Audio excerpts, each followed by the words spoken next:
One of the questions I often get asked when I'm running courses around interpersonal skills, whether they're NLP based or not, is people say to me, how do you say no? Or how do I say no?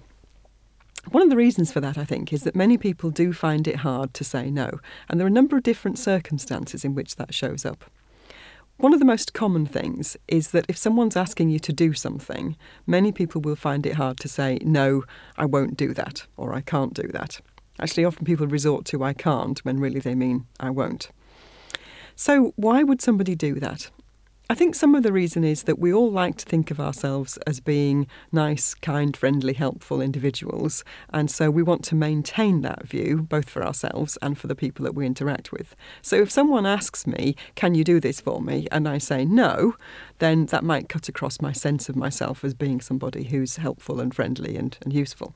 And in a work situation, if it's the boss who's saying, can you do a certain piece of work, I might not want to say no because I'd be concerned that it makes me look as if I'm not enthusiastic or I'm not committed or I'm not capable even, or perhaps I'm not making best use of my time. So lots of people do find themselves in situations where their reluctance to say no has got them into a situation where they've got far too much work to do and they're not able to deliver it all. Now, if that sounds familiar, one of the things you might want to try is, rather than focusing on what you can't do, is to think about what you can do. So if someone says, can you do this for Friday? And you know that you can't.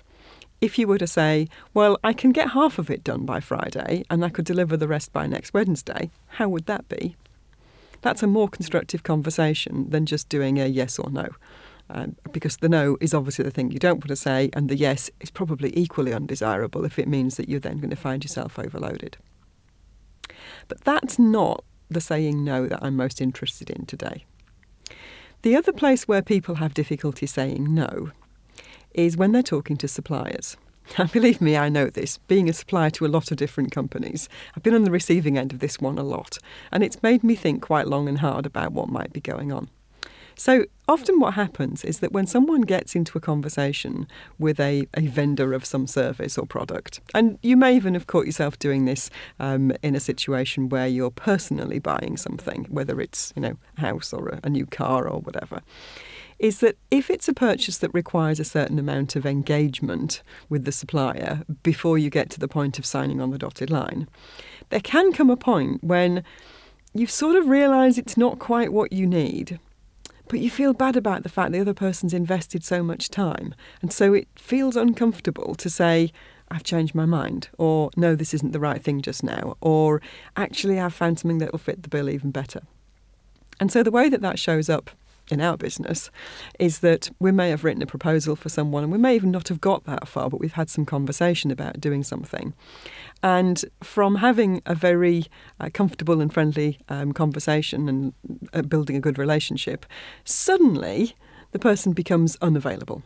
They don't take calls, they don't answer emails, and nothing happens. And nothing that we do seems to get us in front of that person. And I can really see how somebody who is engaged with me and I've spent some time helping them work on something might feel uncomfortable to say, well, we've arrived at a point where we've had to make a decision and we're not going to do what we thought we would do. Or to say, the ground rules have changed, or we found another supplier. I can really understand how somebody would find that difficult to do and a bit uncomfortable. But they can always hide behind email. They can always send me a voice message or send me an email that says, really sorry, but no. So why do people do that? And I suspect it's because, as in a lot of situations, sometimes the reason why we have difficulty in our working relationships with people is that we get so stuck in thinking about our own perspective that we forget that there are other ways of looking at a situation. So yes, on my side, it's always disappointing when someone that we've been talking to for a while says, no, we're not going to do this. Thank you for your time, but we're not going to go ahead. It's always disappointing, yes, but at least then we know what's going on. But the frustration that it causes when someone just doesn't take the calls, doesn't respond to emails, doesn't give us a decision one way or another, is actually much worse than the disappointment of knowing that somebody's just said no. So if you think of yourself as being a nice, warm, friendly, helpful person, and you want to maintain that, it might be worth your while occasionally just stopping and thinking, by not saying no, am I actually making life a little bit harder for the other person? Would it actually be a nice thing to do at this stage to say no to somebody? Now there's an interesting thought, one for you to ponder on.